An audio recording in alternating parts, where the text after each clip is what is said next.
नमस्कार. मी T D Waghmode sir, Indapur.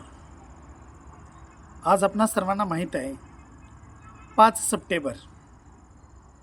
5 September हा दिवस डॉक्टर सर्वपल्ली राधाकृष्णन, जे भारताचे पहिले उपराष्ट्रपती व भारताचे दुसरे राष्ट्रपती यांचा जन्मदिन. तर आपल्या संपूर्ण देशामध्ये हा दिवस शिक्षक दिन म्हणून साजरा केला जातो. याचं कारण असं आहे की डॉक्टर सर्वपल्ली राधाकृष्णन हे पेशाने शिक्षक होते. त्यांनी त्यांच्या कालावधीमध्ये अनेक महान आणि आदर्श विद्यार्थी घडवले. त्यावेळेला एके दिवशी त्यांचे शिष्य, त्यांचेच अनुयायी त्यांच्याकडे गेले आणि त्यांनी डॉक्टर सर्वपल्ली राधाकृष्णनकडे विनंती केली की आम्ही तुमचा जन्मदिन शेवटपर्यंत साजरा व्हावा अशी आमची इच्छा आहे. त्यावेळेला डॉक्टर सर्वपल्ली राधाकृष्णननं त्या मुलांना विनंती केली, 100% माझा वाढदिवस, माझा जन्मदिन तुम्ही साजरा करा, पण तो साजरा फक्त जन्मदिन म्हणून साजरा करू नका, तर तो शिक्षक दिन म्हणून साजरा व्हावा, साजरा करावा, अशी त्यांनी त्यांच्या शिष्यांना विनंती केली. तिथपासून आजपर्यंत साधारणपणे 1665 पासून ते आतापर्यंत डॉक्टर सर्वपल्ली राधाकृष्णन यांचा जन्मदिन शिक्षक दिन म्हणून साजरा केला जातो.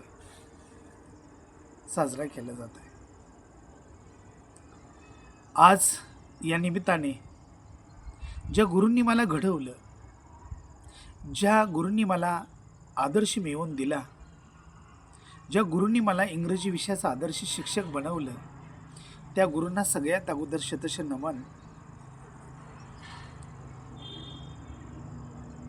त्यांना अगोदर शतश नमन करून मी आज शिक्षक दिना दिवशी आमच्या सर्व शिक्षक बांधवांना या शिक्षक दिनाच्या मनपूर्वक हार्दिक शुभेच्छा देतोय.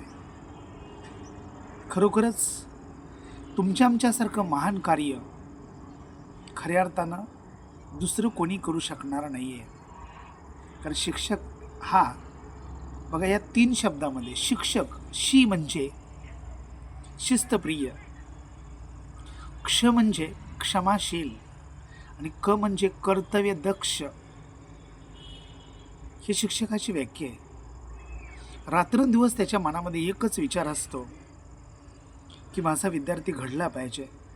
जोपर्यंत माझा विद्यार्थी घडणार नाही तोपर्यंत मी स्वस्थ बसणार नाही.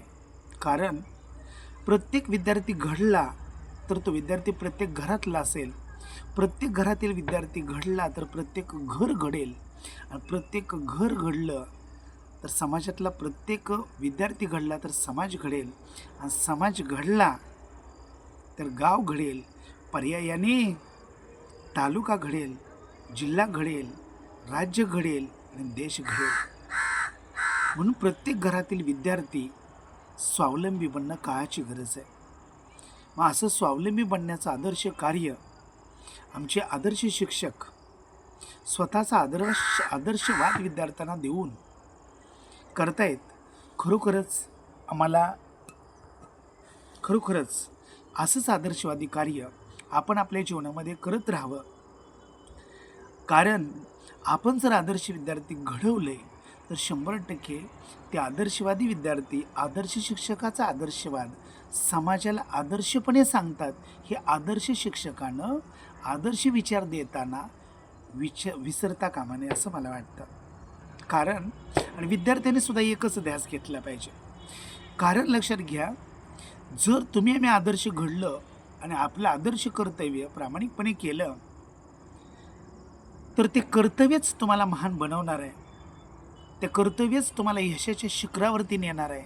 ते कर्तव्यच 100% लक्षात घ्या तुमच्या नावाचा जय जयकार करणार आहे. ते कर्तव्यच तुमच्या मनाचा, अंतःकरणाचा आणि 100% तुमचा जय जयकार करणार आहे. ते कर्तव्यच तुम्हाला पाहिजे. ते लाखोचं बक्षीस, लाखोचं पेमेंट, लाखोचा पगार मिळवून देणार आहे. ते कर्तव्यच तुम्हाला तारणार आहे. म्हणून तुम्ही सुद्धा कर्तव्य असं करा की आपल्या आईवडिलांची आणि आपल्या शिक्षकाची कॉलर नेहमीच ताट राहिली पाहिजे. आणि आईवडिलांनी सुद्धा समाजातील प्रत्येक घटकाला, प्रत्येक लोकांना ताठ मानेनं सांगितलं पाहिजे, मी जे कष्ट केलं, कष्ट सोसलं, त्या कष्टाचं चीज माझ्या मुलानं, माझ्या मुलीनं करून दाखवलं. हा विचार, हा सत्विचार प्रत्येक पालकानं समाजातल्या प्रत्येक घटकाला बोलून दाखवलं पाहिजे.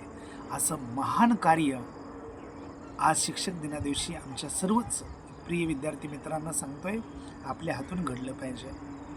असं आदर्श कार्य तुमच्या आमच्या हातून घडलं तर 100% समाज आदर्श झाल्याशिवाय राहणार नाही. आणि त्या समाजातला एक आपण आदर्श घटक झाल्याशिवाय राहणार नाही. धन्यवाद. हा व्हिडिओ आवडल्यास जास्तीत जास्त शेअर करा, लाईक करा, सबस्क्राईब करा आणि पुन्हा पुन्हा आपल्यासमोर येण्याची आणि आपल्याला मार्गदर्शन करण्याची, आपल्यासोबत चर्चा करण्याची संधी द्या. धन्यवाद.